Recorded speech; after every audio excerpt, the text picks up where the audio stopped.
Welcome to the Home Team, the show where no matter who you root for, here you're a part of the Home Team. I'm your host, Wyatt Bagnall. Thank you so much for checking out this episode. Today, we are breaking down the Thursday night football matchup between the Houston Texans and the New York Jets. Before we jump in, hit like, hit subscribe. I would really appreciate it. Thank you so much. And without any further ado, let's jump in. So, the Houston Texans travel to MetLife Stadium to take on the Jets on Thursday night football. Important matchup, particularly for one team.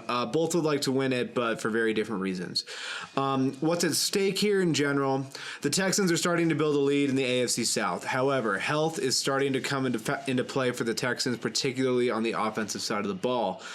This is Nico Collins' last game on IR. He could potentially be back next week after his hamstring injury. However, Stephon Diggs is out for the year with a torn ACL. So there's some health at the wide receiver position that to be concerned about for the Texans. If they could get through this week and get their number one back, that would be huge. Obviously, the stakes for the Jets are very well defined. Any more losses and their season is essentially over. It's already near there. Not to mention the fact that they've become a spectacle. There's very little that could go worse for them at this point. But if they're going to turn around their season, it has to start on Thursday night. So, jumping in. I'm going to go through position by position and tell you which team I think has the edge. And then from there, I'll tell you who I want to win versus who I think will win.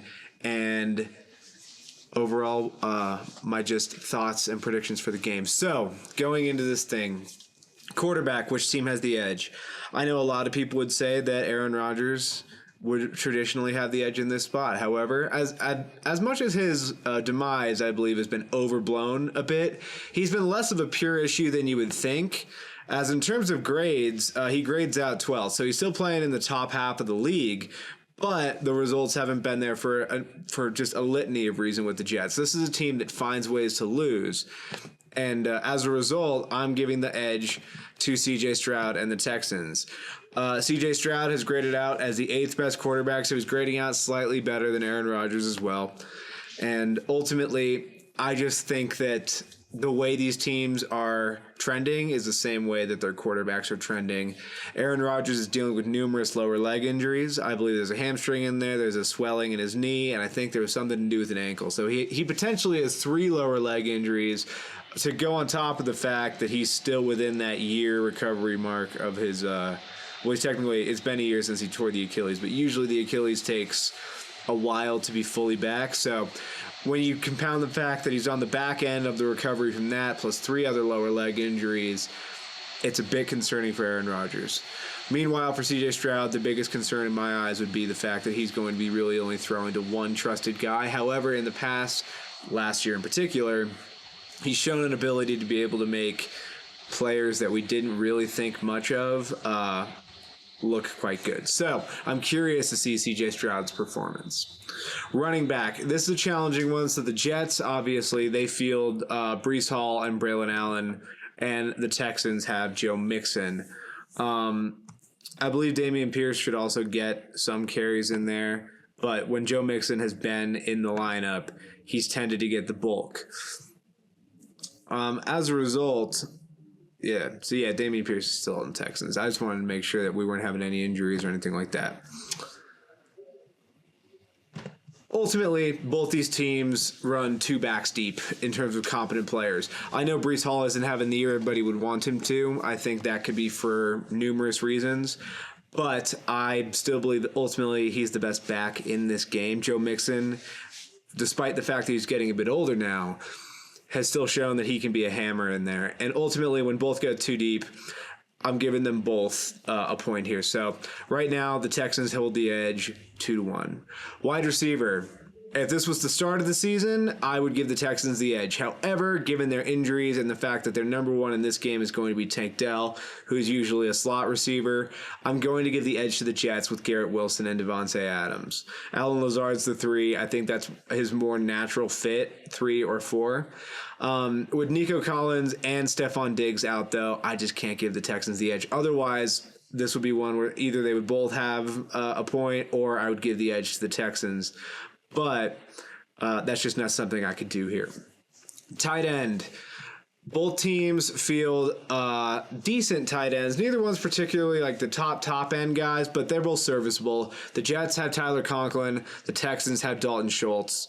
They're both used sort of the way that a mid-tier tight end would be. They get their looks every once in a while throughout the game. Let's see here. Conklin has how many? Conklin is doing okay. Let's see. How's he actually doing in terms of receptions? So this year, he has 26 for 240. And Dalton Schultz has 23 for 223. Yeah, so they're essentially even on that. Neither one of them is doing anything super crazy this year, but they're both putting up, mid-level stats for tight ends. Ultimately, this is a wash. They both get a point here. Is it possible one of them shows up and plays better than the other one? Sure. But I don't think that these are the players that defensive coordinators are, revolving their game plan around. They aren't fielding George Kittle or Brock Bowers, or despite his age and difference in usage, Travis Kelce still gets that type of attention. Into the trenches now. Offensive line. The Jets did a lot to bring together a older veteran group of players along the offensive line, and it shows. On some level, they're individually decent players. However, it's not quite coming together throughout the year to gel. It hasn't got there yet. Elijah Vera Tucker is out. He's injured. Tyron Smith's age is showing. Morgan Moses is playing decent at right tackle. We do wonder when Taliza Fuongo is going to get in there and eventually start playing. I think it's time. I wouldn't mind seeing him slot into the left tackle slot here eventually. I mean, a lot of people would say, you let him just learn, and maybe that might be what the Jets are doing. But it's approaching that time where, especially if they were to lose, they need to start getting a look at their younger players. And then as for the Texans, obviously the stalwart along the Texans offensive line is Laramie Tunsil. He plays he's a much better pass blocker than a run blocker. He's not somebody that is necessarily a huge road grader, but when CJ Stroud drops back, it's tough to get to him. The Texans only have one glaring weakness along the offensive line, and that's left guard Kenyon Green, the first-round pick from 2 years ago. Beyond that, the Texans are playing pretty solid up front. And ultimately, I'm going to give the Texans the edge here. The Jets' offensive line, combined with the fact that Aaron Rodgers isn't moving, it just hasn't mixed well. And he's under constant duress. Or maybe not constant. That might be a bit dramatic. However, he seems to be a bit more fearful behind that line. And I've seen it, posed by several pundits that's part of the reason why this false start thing, or not false start, this delay of game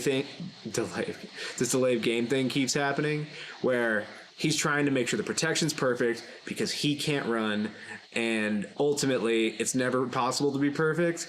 But the combination of all these things is a perfect storm for the Jets' offensive line to be in trouble. So I'm giving the edge to the Texans. Defensive line.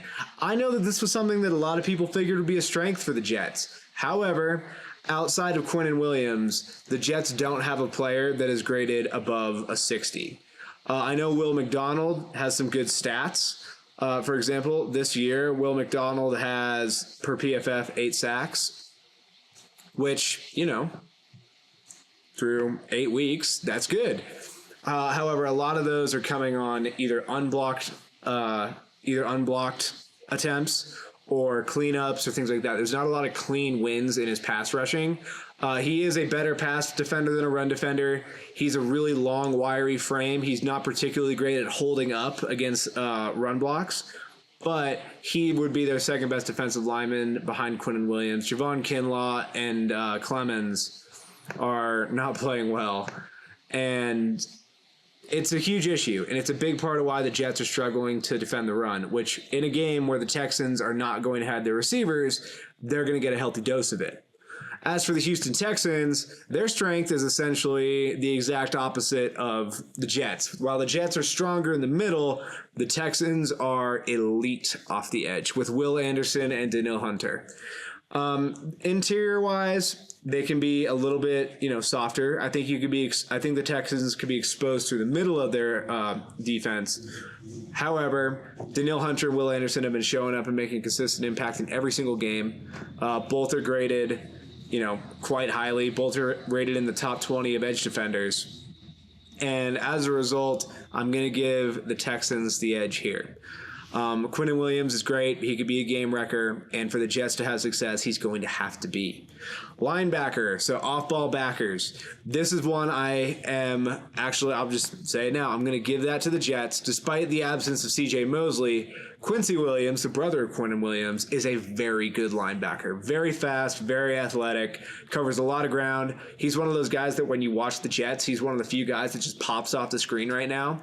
I wouldn't be shocked if, he's somebody that a contending team, if the Jets were to lose, might try to make a trade for, because if you look at a lot of great defenses in the modern NFL, they tend to be strong at the linebacker spot. And I think that somebody like Quincy Williams, if the Jets are going to go into a full rebuild, this could be a potential target.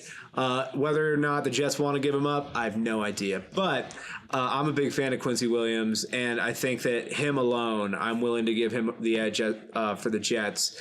As for the Texans, they field guys. Devin White actually just came in there. I think he got a little bit of play time last week, not a whole lot. And then Henry Tuo. I probably said that completely wrong. My apologies. But bottom line, the Texans don't really sport a huge difference maker at off-ball backer, which is a little bit shocking given DeMeco Ryans' history with the position. Obviously, he played linebacker, and he came from San Francisco, where they had the best linebacker in the NFL in Fred Warner. And I think that that's something that the Texans would look to improve. Hell, I mean, if they were to win this game and the Jets go into full sell mode, maybe the Texans try to bring in like a Quincy Williams type. I think that would be a huge boon to the Texans defense. Defensive backs. This is an interesting one. At first blush, you would say this is the Jets. They have Sauce Gardner and they had DJ Reed. And at first blush, I would say you're right. At safety, they got Jalen Mills and Isaiah Oliver. Now, neither of those are spectacular, but neither one is playing horribly. The most underwhelming player in the Jets secondary this year, however, has been Sauce Gardner. Now, admittedly, cornerback may be the toughest position in the entire NFL to play outside of quarterback. And corner, even the best of them, they tend to go up and down. Because given the way that you're allowed to play defense now, it's a lot tougher to stay consistent because you have to play with such different confines. And we've seen great corners have years where they're just struggling. That seems to be Sauce Gardner this year. The biggest issue in terms of his play this year is his run defense. So, in coverage, he's graded out at, we'll round up from 69.2. He's essentially a 70 in coverage. However, run defense, he's down, and we'll round up from 42.6 to 43. So, he is essentially damn near, 20 points lower. 25, really. 15, 25, yeah. He is a liability in run defense. And I think that if I was the Jets, that would really concern me once again, because run defense is really, in so many ways, it's about effort. It's about the want to. It's about all 11 guys trying to put their hat on the ball carrier. And when you have one of your premier defenders not doing that, that's trouble. I would expect I wouldn't put Sauce as much as I could on Tank Dell. I think Tank Dell is really small and really shifty. I would leave that to DJ Reed, who's currently grading out as the 5th best corner in the entire league. And however, it's got to be mentioned, after the San Francisco game, the Jets defense went on a stretch of being pretty good. They'd got back to their normal self. They were really tough to move the ball on. After the Robert Saleh firing and Jeff Ulbrich being elevated to head coach, the Jets defense has taken a hit. In my personal opinion, Jeff Ulbrich was the defensive coordinator for the Jets before being elevated to interim coach. I believe that he's being stretched too thin. He's being asked to take on too much. He has to oversee the whole operation, while none of those defensive coordinator duties were essentially outsourced and delegated to other members of the staff. And this defense has taken a hit for it. They're down on their details. It's the little small things in the NFL that are the difference. And the Jets defense hasn't quite been the same since Ulbrich has had to, refocus his attention onto other things, such as just general managing of the team. And I think that that's been pretty disappointing on the whole. As for the Texans, who they have in the secondary, Derek Stingley would be the most commonly known guy in the Texans secondary, drafted in the same class as Sauce Gardner. On the other side, they have rookie Kamari Lassiter. At safety, they got Jalen Petrie, and then they also have Kalen Bullock. So, Kalen Bullock is the lowest graded of them, but the other three are all playing quite well for the most part. Kamari Lassiter for a rookie corner is been a pleasant surprise. Jalen Petrie, he's been a solid safety. Basically, after his rookie year, he was a little bit lower, but he's been steadily ascending. And I think that the Texans may have a good, solid player at that spot. Derek Stingley is the main star.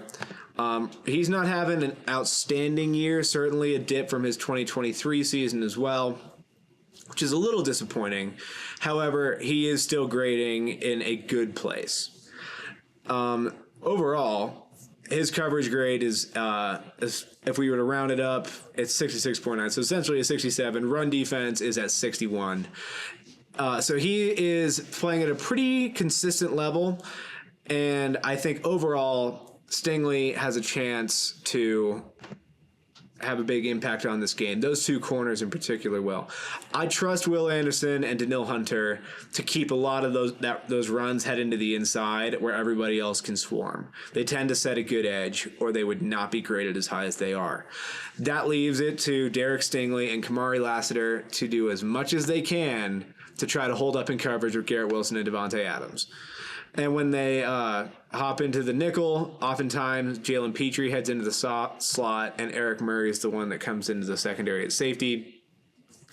I don't think that anybody's overmatched against Alan Lazard. No safety would. He's more of a big guy, not so much a speed guy, which is where your advantage would normally come in that situation.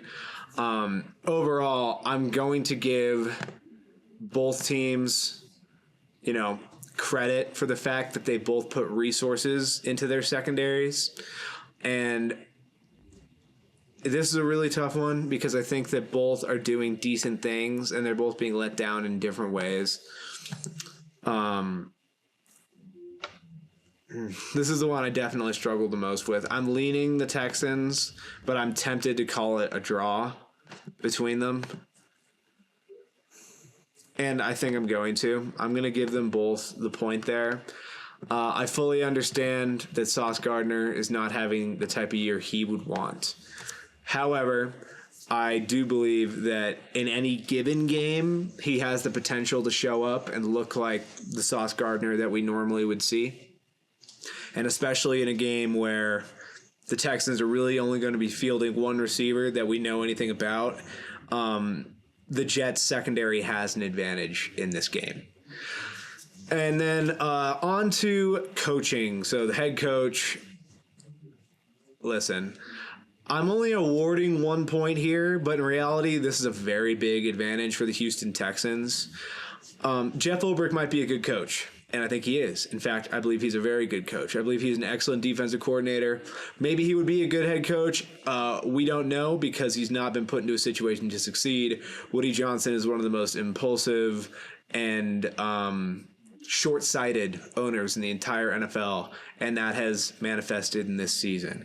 The way he handled Robert Saleh, the way he chose to promote Ulbrich, it's a mess. And that has come to, that's come home to roost. The Jets look underprepared. They look like they're a team stretched too thin, and their confidence has been shaken. And a lot of that goes back to that moment where Woody Johnson impulsively fired Robert Saleh. Now, I'm not here to tell you Robert Saleh is an elite head coach. In fact, I don't believe he's an elite head coach. I believe he's a great defensive coordinator that turned out to be a little over his head at the head coach position. However, that's a decision that needed to be made either before or after the season. When you are trying to commit and you're trying to go all in on a year, you need continuity. You need to try to keep as many of those guys around as you can, and Woody Johnson failed his organization in that regard. On the other end, DeMeco Ryans is a great head coach. Great culture setter. He's the type of guy that those players clearly respond to, they clearly listen to. His defense has been ascending every year since he got there. C.J. Stroud in that offense, led by Bobby Slowick, is very impressive as well schematically. We'll see. Bobby Slowick is going to have to be in his bag for this one, given those receiver injuries. However, this scheme, which is obviously a descendant of the Kyle Shanahan tree, this is the type of thing that tends to be okay at pivoting, at getting guys open just by the concepts. And it's almost, I'm not going to say it is irrelevant who's in there, but there's going to be a couple plays this game where the Texans are going to just have a combination on that's going to break the rules of the Jets defense, and it's going to put them into a bad position. So as a result, I'm giving DeMeco Ryans and his coaching staff a definitive edge. It's only worth 1 point on my sheet here, but this is a pretty strong advantage. That gives the Texans a total of 7, and the Jets, with their home team advantage because they are playing at home, they have 6. So ultimately, roster-wise, given the injuries to the Texans, this appears to be pretty close, which checks out. The Jets are a team that we all know are talented. They are maybe one of the most talented underachievers in the entire league and in recent memory on the whole. Now, before I tell you who I think's going to win, I'm going to tell you who I want to see win. I want to see the Texans win. I like the Texans. I'm rooting for the Texans. I've stated before, I'm a big fan of DeMeco Ryans. He obviously came from San Francisco. That is my favorite team. And I'm a big fan of him. I'm rooting for him. I also think that, I get some sick pleasure right now in the downfall of the Jets. And also, I'm somebody who I like it when the trade deadline gets active. And I think if the Jets were to lose, we're looking at a very interesting scenario here where potentially the Jets decide they're going to rebuild, they're going to blow it up, and a lot of players could be for sale. And I am very interested to see that. So give me the chaos. And now in terms of who I think will win, while I think the Jets are talented, I'm taking the Texans. The Texans are unified. The Texans are collected. The Texans are more poised. I think the Jets are, they're walking on a knife's edge in terms of that whole team just completely breaking apart if they aren't already there. I think fingers are going to start to get pointed. There's a lot of things like the Jets just, in terms of just the vibes and the aura of that place, it's all negative. I don't think there's a whole lot of positivity in the building. Aaron Rodgers can tell us all he likes, the best way for them to get on a roll and to focus is to not listen to what people are saying. That's totally cool, Aaron. I love that for you. Only problem is I don't think it's going to matter because there's no leadership in that building that is going to pull it together. It's fractured, it's dysfunctional, and it starts from Woody Johnson and it trickles down.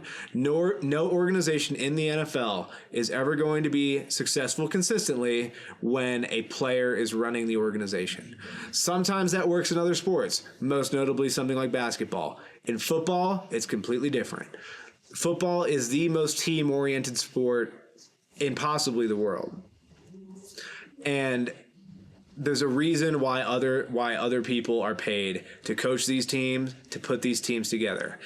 We have a lot of players on the Jets that are older, that are, getting injured, to be frank. There are young players on the team that are letting their immaturity show.